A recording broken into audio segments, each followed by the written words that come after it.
now that I finished Guilty Gear, I wonder what I can do next. Hold on, let me check the list. VEKO did recommend a Shermie video, but it's kind of a bad video idea. I don't know. I'll just let VEKO know this is a bad idea. I'll think of something else. Damn, no Shermie video?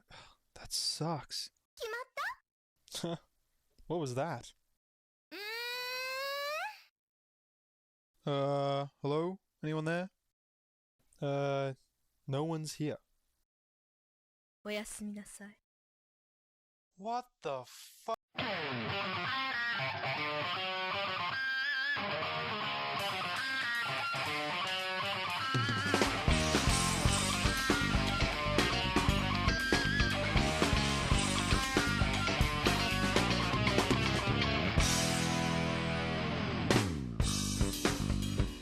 So yeah, Jay couldn't figure this one out, so I guess I'm here. Shermie, who may just seem like another King of Fighters character solely there for the visually interested fans, is in my mind one of the most interesting characters from the franchise, and I'd argue anything SNK has really ever written.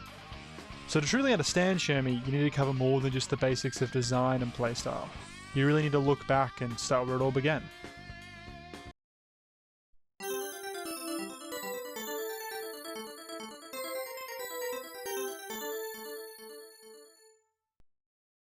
It's 1996. Kuwasashi and the rest of the SNK team have just come off releasing King of Fighters 96. The game is received pretty well, but Kuwasashi, after many years of heading the King of Fighters franchise, steps down, stating that the yearly release schedule and consistent high workloads were his final reason for leaving the franchise for good. Yet, even in the face of this monumental loss, the next game, King of Fighters 97, is still slated to be ready for release by mid-next year. With that in mind, there were major issues in development that needed to be addressed. With no Kuwasashi, the remaining developers had to now work under a new director's vision, while also maintaining the aspects that made the games popular, and being ready for the next deadline. While King of Fighters wasn't the most popular fighter the market had ever seen, it had still built up a steady fanbase that enjoyed the intricacies and uniqueness of the three-fighter system and mechanics that were special to KOF. Losing those would be like losing the DNA of the franchise. That was the first hurdle.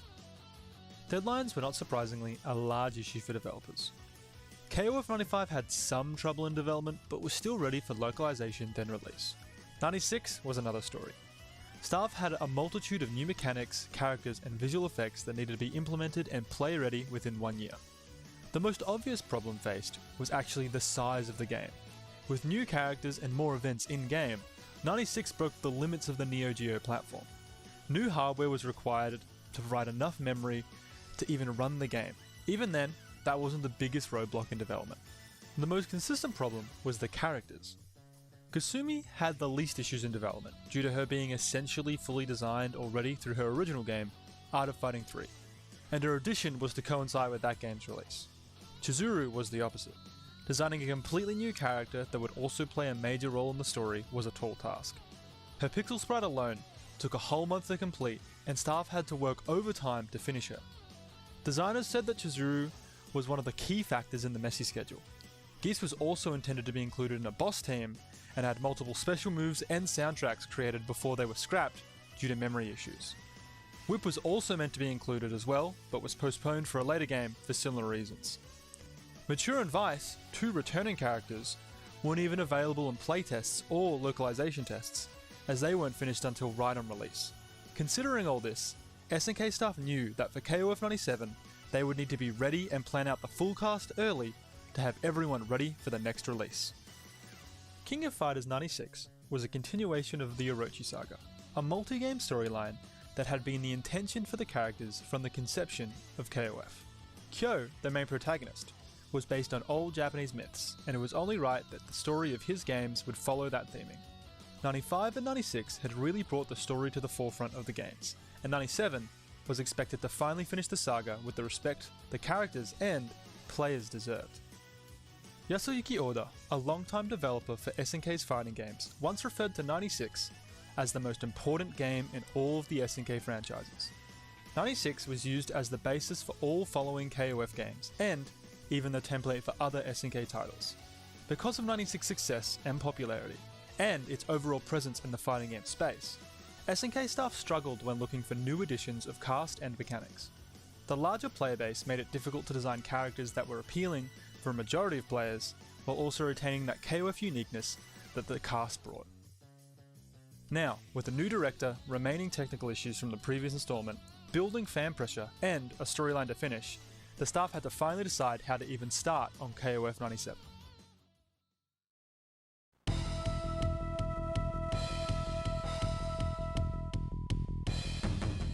They're back to for the answer they've gone to be searching. Is it their fate or just bloody coincidence? It shall be clear as three powers will be as one. Now, the fourth phase is about to begin.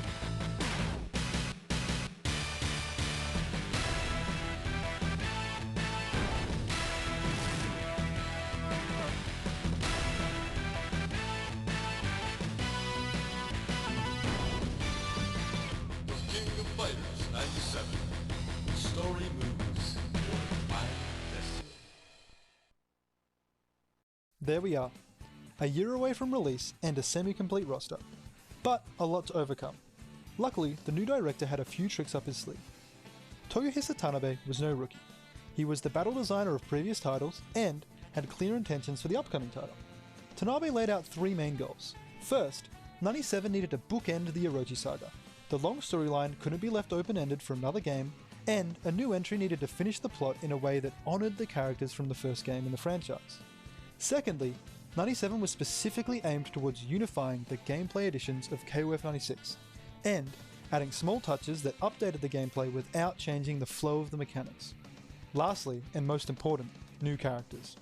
Any new character added would need to be planned early, unique enough to stand out from the already large roster, and bring new gameplay that allowed players a new experience but also integrated into the story effectively. So, why Shermie? When new characters were being discussed, one thing was clear. The new team needed to have an entirely new identity. While swapping in new characters to old teams is tricky, there's at least a blueprint. A new team is an entirely different task. They would need new fighting styles, visual identities, and a coherent story with reasons for their appearance now and not in previous titles. Enter Team New Faces, later known as Team Orochi. Three new characters that are embedded heavily into the main story, but still connect to a previous character that invites them into the tournament, and they bring a different punk rock aesthetic that wasn't previously available. They also give another reason for Team American Sports to not return, as they steal their invitation, and real KOF fans know that's a good thing. The team acts as the antithesis to the original main team, and in Shermie's case, to Benamaru, both in her playful but manipulative personality and use of lightning compared to Benamaru's electricity. Shermie's design started with looking at other popular strong women in media. A heavy inspiration for her was Fujiko Mine, the famous burglar from the Lupin III manga series. Both the personality and design were borrowed for Shermie, except for one key feature, the hair. Instead, developers would look at one of the most influential fighting games of all time for inspiration. Nah, not that one. Waku Waku 7. Tisei, the weird umbrella robot maid, has a suspiciously Shermie-shaped head silhouette, and silhouettes were core to the whole of Team Orochi's design. With KOF already having a stacked roster of iconic characters, as well as the highly competitive arcade fighting scene, Shermie's bangs were conceptualized to be the eye-catching feature that would keep players coming back. Another crucial part of understanding Shermie's character is separating the two versions, Shermie and Orochi Shermie. While both are technically the same person, they have pivotal differences that separate them from being one character. Let's start with classic Pink Shermie. This is the first version that appears and is clearly the most playful and friendly member of Team New Faces. Bright pink clothes and deep red hair make her stand out among the already colourful roster. The purple accents contrast the rest of her design, unifying it and creating a great visual outline for her. The in-your-face colours are important as they match her personality. Shermie is playful, flirtatious, but still able to kick ass. She isn't afraid to hit a little dance or taunt her opponent. The bright pink captures her extroverted persona and distinguishes her from her bandmates as the most outgoing of the three. In contrast, we have her Orochi form. She drops the bright colours for a darker red that symbolises her swap, as well as the iconic powered up purple hair. The dark purple waist accents are changed to black, acting as a clear identifier between her designs, and signifying that Shermie is now truly overtaken by the power of Orochi. Her personality remains similar, yet the playfulness of her original version is gone, replaced with maniacal laughter and taunting. Her lines take on an entirely different tone and flips her character without having to change her personality enough for it to become jarring. Of all of the Team Orochi members, her design changes the most, and for good reason. Shermie changes in all aspects. She has a different playstyle, an entirely different colour palette, and the largest personality changes. The femininity of Shermie is also key to understanding the entirety of Team New Face's design principles. Yashiro is the classic masculine punk rocker. He's brash and not afraid to start a fight. Shermie is the polar opposite. She's the traditionally ideal feminine persona, someone who isn't afraid to use her looks to her advantage. Yet, just like her wrestler inspiration, she too isn't afraid of a scuffle. Chris is the tie between the two, the androgynous look not common for a male fighter, as well as the neutral and tricky playstyle that was more common with the female cast of KOF. He remains calm as the voice of reason for the other two hotheads, but his anger can still surface, just like with anyone who has Orochi blood. Shermie's fighting style is heavily linked to her character. Her style is based on Japanese women's pro wrestling. Designers wanted to have both the weight of a grappler and the flair of pro wrestler flying on stage. Thus, we got many of Shermie's iconic cross-stage grabs, with the majority of her moves utilising her whole body rather than just kicks and punches. She's unique for that among the early cast. While KOF has always had their female fighters doing some absolutely crazy shit, it was at least based somewhat on martial arts and some concept of fighting. Shermie brings an entirely new moveset and perspective that wasn't available before. In contrast, her Orochi form takes the slot of a sub-boss, and therefore has some more flair over the other fighters. Her main attacks all use lightning, and she acts as the most ranged member of the powered up team, Yashiro being the close range and Chris playing that more close neutral. This doesn't mean she loses her close range brutality though. She keeps her visually impressive close range flourishes, just with the addition of more range potential. She is one of the better neutral controllers in the game, and allows her to have a new role in many team lineups compared to her original grappler style. One of her most iconic attacks, the Mugetsu no Raien, is capable of hitting anywhere on screen, and her specials always end around. Stylistically, her lightning is essentially a mirror of Benimaru's electricity, with a blue hue and similar effects. Both of Shermie's fighting styles are unique and make her a formidable opponent for any roster. And lastly, the story. The story of Team Orochi is that of a tragic one. Shermie, Chris and Yashiro are a rock band that gets scouted by Gonets due to their hidden Orochi powers. He convinces them of their higher purpose in the resurrection of an all-powerful being, Orochi, and he leads them to enter the King of Fighters tournament, of course by stealing Team American Sports invitation. Fuck those guys. They use the name Team New Faces until their alter egos are discovered, and Team Orochi awakens as the sub-boss team for the main cast. Gonets' main goal is to revive Orochi, a long-dead god that will grant him power and bring ruin to the world. He requires Chris as the vessel, and Shermie and Yashiro as batteries to power the resurrection. Their willingness is questionable, but they follow his commands, and after the failure to stop the main cast from progressing further, Shermie and Yashiro are sacrificed, and Chris is used as the primary vessel to summon Orochi. Orochi acts as the final fight to the multi-game saga. He's a fantastic boss fight, and thematic ending to the King of Fighters' first major storyline. However, as a Shermie fan, that monumental finish kind of stings, knowing that Shermie and the gang are dead, and there's no chance they're going to come back.